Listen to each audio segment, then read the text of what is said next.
not just on sunny days, I thank the salt waters for bringing you to me.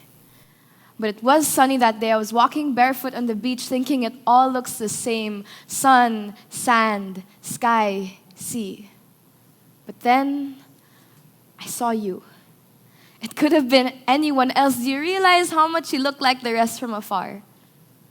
But in my eyes, the light seemed to bounce only off of you, and for some reason, I stopped. And I'm glad I did stop. Long enough to pick you up. Long enough to feel every rise and every fall. Long enough to run my fingers over all the places sand somehow found its way into. Long enough to feel the edges, rough and sharp, that sometimes hurt the hands that hold you, and you sometimes hurt me, but don't wish to be washed away just because you have. I know that you love the sun, but sometimes its rays bring out shadows that cast darkened daydreams of blue embraces, and you've tried leaning your head in its arms once or twice. I know that you get tired of the ocean and how its waters break against your back day after day, but know that each time they do, a piece of your past chips off. A bit of weakness is made strong. The ocean is shaping you and isn't finished with you just yet. Don't forget this. I hope you see yourself as more than leftovers. You are more than something that was left behind. I mean, who hasn't had someone leave them before, but you are not its ghost. There is beauty in the way you've kept your shell, in the way you hold against the currents, in the way you refuse to let wind and weather steal your color, but maybe you don't see it. Or maybe you're waiting for the perfect pair of hands and eyes to see it for you. I see it. I do. I'm not the perfect pair of hands and eyes, but I hope you'll let me help you make it through. There are still so many sunny days we've left to walk in. So I wrote that poem around 2 years ago for a certain friend of mine, and also to tell people that the number of people who have left you in your life do not determine your worth. There's always going to be someone who will see the beauty in you that you don't. You know, just like how hermit crabs have their shells and they outgrow them and they have to leave them. Even if that shell doesn't have the hermit crab inside anymore, there are people who are called beachcombers who pick those shells up and say, hey, I see something worth value here. Hi, good morning. My name is Sofia Paderes. I write spoken word poetry, and I write because I want to give people hope. But that was not always my purpose for why I wrote. So I started writing poetry when I was about 9 years old, grade school, just for fun, you know. I'd tell silly stories, or sometimes if I wanted to tease people or make fun of them, I'd write poems about them. And as I kept developing that craft until high school, I developed such an amount of poems that I decided I wanted to share that with the world. And so I decided that I wanted to make a blog of some sort and post all my poems there. But I was still too shy to reveal to people that I was the one writing those things, so I wanted to come up with a pen name first. But I didn't just want any pen name. I wanted my pen name to capture the reason why I wrote. So that got me thinking, why do I write?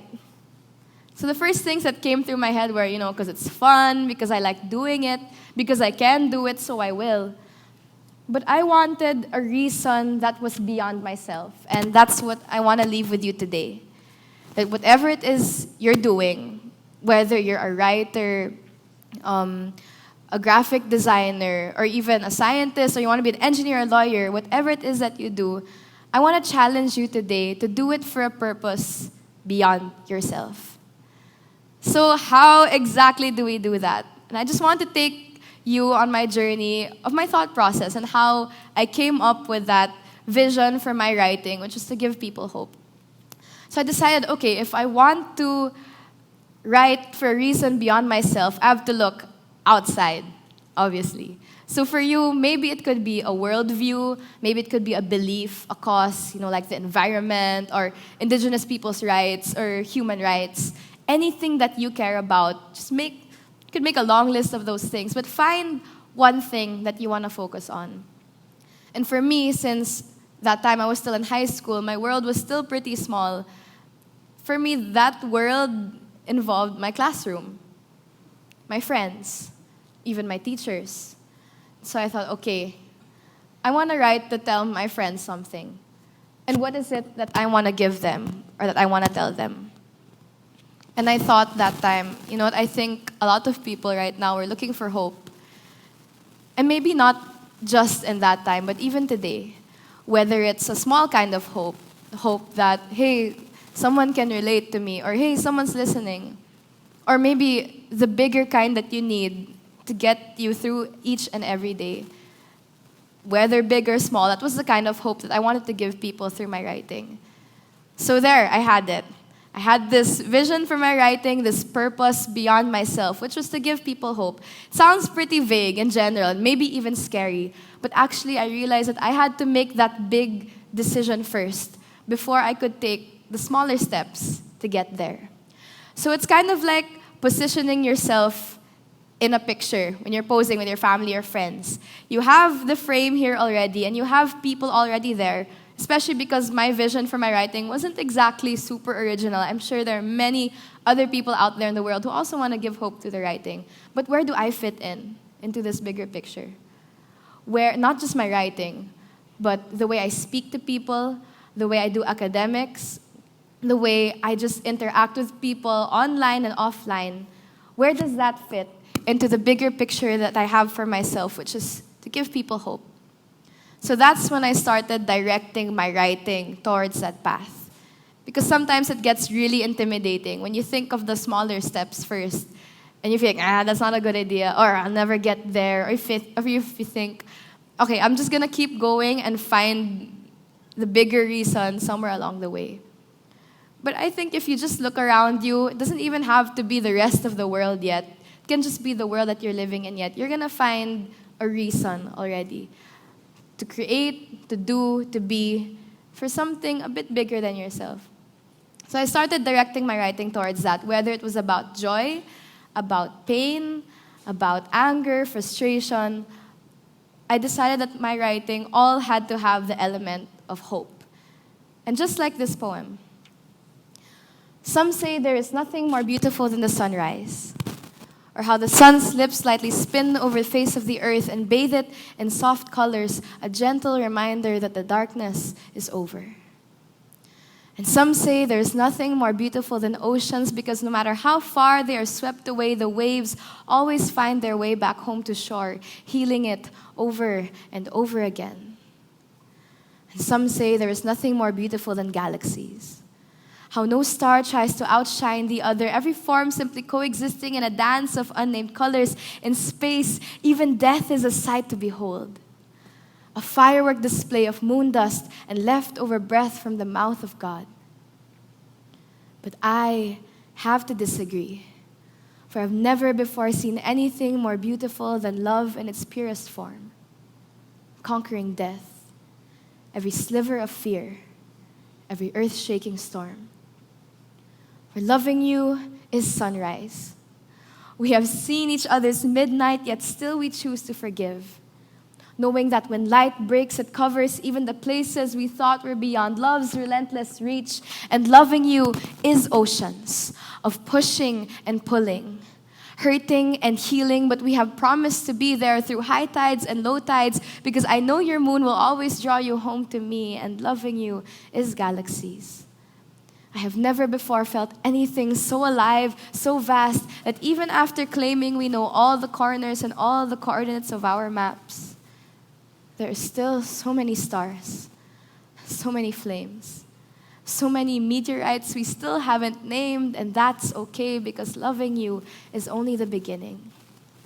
Thank you for choosing my hand for yours to hold on this crazy, never-ending journey, and maybe one day we'll find the right words to compare to what loving each other is like, even though we both know there aren't any. Oh, there aren't any. So I wrote that poem for two friends of mine who got married a few years ago. And even though I was writing about romantic love, I still wanted to add the element of hope to it. That when love is real, like it said in the poem, it covers even the places, the dark places that you thought were unlovable. And it's there to stay. And so I said, okay, I'm going to keep going with this. And as I kept on writing, in light of that bigger vision and picture that I had for my writing, I discovered that when you write for a purpose that is bigger, that is beyond yourself, that is the kind of art that is going to last, even beyond you. The last poem I'm going to share with you is a poem that I wrote in my very first gig, 2014, kind of long time. And honestly, when I perform this poem, or even when I reread it, sometimes I think, oh my gosh, this is so old. Or there's so many better writers out there who could write this in a much more creative way than I do. But I realized my purpose isn't even for myself. And if this poem, even though it's almost 5 years old, even though it's not technically perfect, it's not the best, but because of the purpose and the heart and vision behind it, it will impact people for the purpose for which it was written for. And this was just proven to me again when last year I performed this poem at a gig out of town. And I thought, okay, I'm just going to do this because this is the usual poem I do. And someone approached me after that gig and said to me, hey, you know what? Today, someone decided not to end his life. Thank you. And that was probably the shortest but most meaningful and one of the most powerful things anyone has ever said to me. And it just left me mind blown. Wow. This is what I do, can do, when it's not just for a reason, that's just for myself. And that's what motivates me until today, to keep going, to keep writing. You know what? Maybe there's someone out there who needs this poem. Maybe there's someone out there who needs to hear this message of hope. And so I want to share with you this poem that I still keep performing today as a reminder, not just to you, but even for myself, to keep doing, to keep being, to keep creating for a purpose beyond you. This poem is called Hands. I have hands that won't keep to themselves. They're always rummaging and dancing and snapping and clapping and opening and closing and trying to fix every single broken thing they can find. And that includes you. My heart is a bottomless pit for aches, not mine, but yours. It's almost a cursed thing how despite its size being only that of my fist, my heart always finds a way to squeeze in some new hurt into the spaces that before you I never knew existed, and there they stay. And like all things that stay, with enough time, become part of their surroundings. I can't tell whose cut is whose anymore.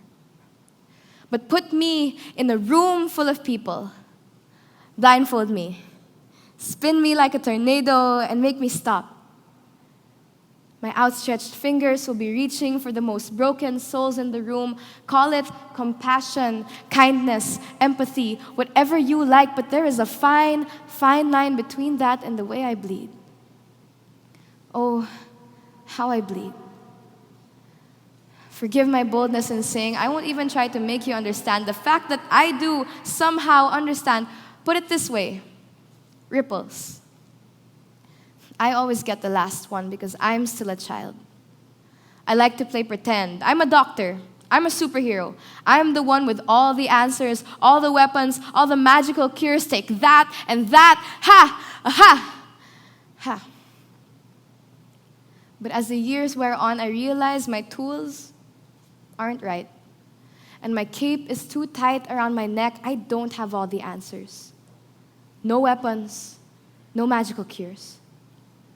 I'm just a girl trying to play the part that was never hers, and it's taken me about 3 volcano boys and a couple of glass-bottomed hearted girls and just about the rest of the world to realize that I am not the savior.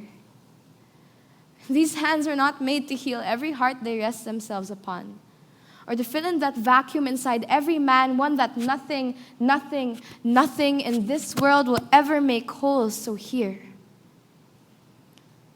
I lay down every burden that's been causing me to stoop and to stumble, every pressing weight that's been keeping me from keeping faith, every heavy yoke that's been causing me to choke on things I never should have let in the first place. Yet I will continue to love you. I have come to learn that love Has a lot of ugly before it becomes beautiful. A lot of hurt before healing's arrival. A lot of you before any of me. So my part is done. These fidgety fingers no longer carry suffering, but here, let me see yours. Though battle-scarred and bruised, you've been bearing more than you were built for, beloved. I think it's time to surrender. Thank you.